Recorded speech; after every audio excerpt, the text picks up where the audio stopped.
Question है missing number का। हमें यहाँ पर ये पता लगाना है कि प्रश्नवाचक चिन्ह के स्थान पर कौन सी संख्या आएगी। तो उससे पहले तो हमें पैटर्न को समझना होगा, उसके बाद ही हम यहाँ पर ये पता लगा सकते हैं कि प्रश्न चिन्ह के स्थान पर कौन सी संख्या आएगी। तो आइए सबसे पहले हम यहाँ पर पैटर्न को ढूंढने का ही प्रयास करते हैं। तो यहाँ पर कॉलम 1 में लिखी हुई है 4 संख्याएं। इन्हीं 4 संख्याओं में हम संबंध ढूंढने का प्रयास करते हैं। तो सबसे पहला तरीका तो हमारा ये होना चाहिए कि यहाँ पर जो लिखा हुआ है 5, 3, 9, इन्हीं तीनों संख्याओं के द्वारा हम यहाँ पर 345 को प्राप्त कर सके। या फिर आप यहाँ पर देखिए कि 6 लिखा हुआ है, 4 लिखा हुआ है, 10 लिखा हुआ है। इन तीनों संख्याओं के द्वारा हम यहाँ पर 460 को प्राप्त कर सके। पहला तरीका तो हमें यहाँ पर यही देखना चाहिए कि इन तीनों संख्याओं के द्वारा किस प्रकार यहाँ पर हम 345 को प्राप्त कर सकते हैं। तो आपको करना क्या होगा, आप यहाँ पर ध्यान से देखिए कि अगर हम 9 का गुणा 5 से करते हैं, 9 का गुणा 5 से करते हैं तो 45 तो आ ही जाता है।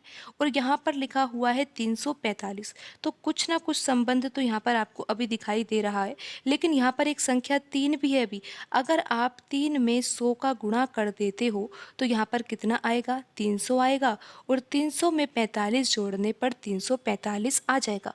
आप एक बार फिर से समझिए इस तरीके को। हमें पता है कि हमें यहाँ पर 345 लेके आना है और हमारे पास ये 3 संख्याएं हैं जिनके द्वारा हम यहाँ पर 345 को प्राप्त कर सकते हैं। तो हमने क्या किया कि यहाँ पर जो ये 3 लिखा हुआ है, इस 3 में हमने 100 का गुणा कर दिया तो कितना आ गया, 300 आ गया।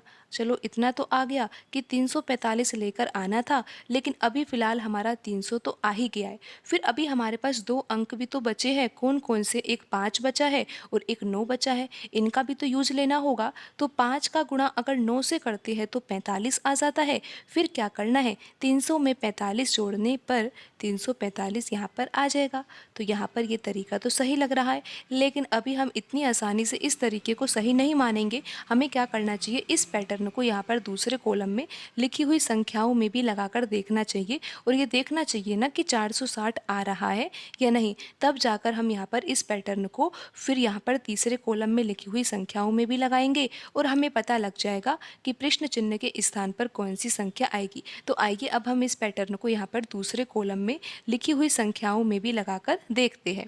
तो आप यहाँ पर आपको पता है कि हमने क्या किया था। आप एक बार फिर से समझिए, हमने यहाँ पर 3 में 100 का गुणा किया था, जब जाकर यहाँ पर 300 आया था। तो अब हम क्या करेंगे कि यहाँ पर लिखा हुआ है 4, तो 4 में हम 100 का गुणा करेंगे तो कितना आ जाएगा, 400 आ जाएगा ना। फिर उसके बाद क्या किया था हमने, यहाँ पर हमें 345 की आवश्यकता थी, तो हमने क्या किया, 9 का गुणा 5 से कर दिया। तो 9 गुणा 5 करने पर 45 आ गया। अब आप यहाँ पर देखिए कि यहाँ पर लिखा हुआ है 10 और यहाँ पर लिखा हुआ है 6। 10 गुणा 6 करेंगे तो कितना आ जाएगा, 60 आ जाएगा। फिर क्या करा था हमने, 300 में 45 जोड़ा था तो 345 आ गया था। तो 400 में अगर 60 जोड़ा जाएगा तो 460 आ जाएगा। और आप देख ही रहे हो कि यहाँ पर 460 ही लिखा हुआ है। तो ये पैटर्न बिल्कुल सही है। अब हमें क्या करना चाहिए, इस पैटर्न को यहाँ पर तीसरे कॉलम में भी लगा देना चाहिए, जिससे कि हम यहाँ पर ये पता लगा सके कि प्रश्न चिन्ह के स्थान पर कौन सी संख्या आएगी। आपको पैटर्न अच्छे से पता है कि यहाँ पर करना ही क्या है। जिस प्रकार यहाँ पर हमने 3 में 100 का गुणा किया था तो 300 आया था, उसी प्रकार हमें क्या करना होगा, 5 में 100 का गुणा करेंगे तो कितना आ जाएगा, 500 आ जाएगा। इतना समझ में आ गया होगा आपको। फिर क्या किया था हमने, 9 का गुणा 5 में किया था तो 45 आया था। यहाँ पर हम 11 में 7 का गुणा करेंगे तो 77 आ जाएगा। फिर क्या किया था, 300 में 45 जोड़ा था तो 345 आ गया था। 345 यहाँ पर लिखा हुआ है। अब 500 में अगर 77 जोड़ेंगे तो यहाँ पर आ जाएगा 577। और यहाँ पर प्रश्न चिन्ह के स्थान पर कौन सी संख्या आएगी, संख्या आएगी 577। और आप देख सकते हो कि ये संख्या कौन से ऑप्शन में लिखी हुई है।